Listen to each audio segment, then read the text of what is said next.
विश्व 24 न्यूज हर पल आपके साथ।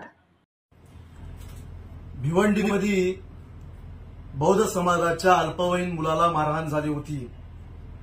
ती मारहाण एवढ्या मोठ्या प्रमाणात झाली होती की त्या मुलाचा काल दुर्दैवी मृत्यू झाला। ज्यांनी कुणी मारहाण केली ते हरामखोर एका बापाच्या औलादच नव्हती। मुळात म्हणजे एका बापाच्या औलाद असता तर 10-15 जण एका मुलाला, एका लहान मुलाला, अल्पवयीन मुलाला बाजूला घेऊन तुम्ही मारला नसता। मारहाण झाल्यापासून सातत्यानं पोलीस प्रशासनाच्या मागे लागून की आरोपी अटक झाला पाहिजे यासाठी आम्ही मागणी लावून धरत होतो।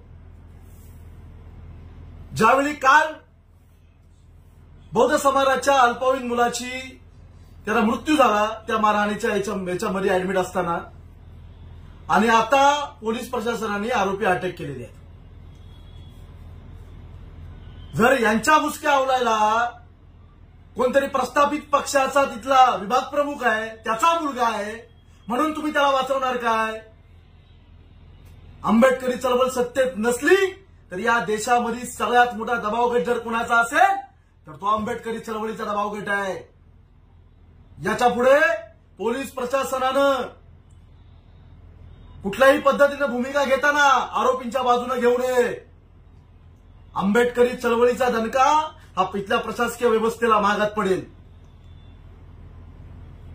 तुमच्यात जर हिंमत होतीच तर तुम्ही त्या एकट्याला लढण्यापेक्षा तुम्ही दलित समाजाच्या तरुणांना, त्याच्यातल्या वस्तीच्या तरुणांना आवाहन केलं पाहिजे होतं।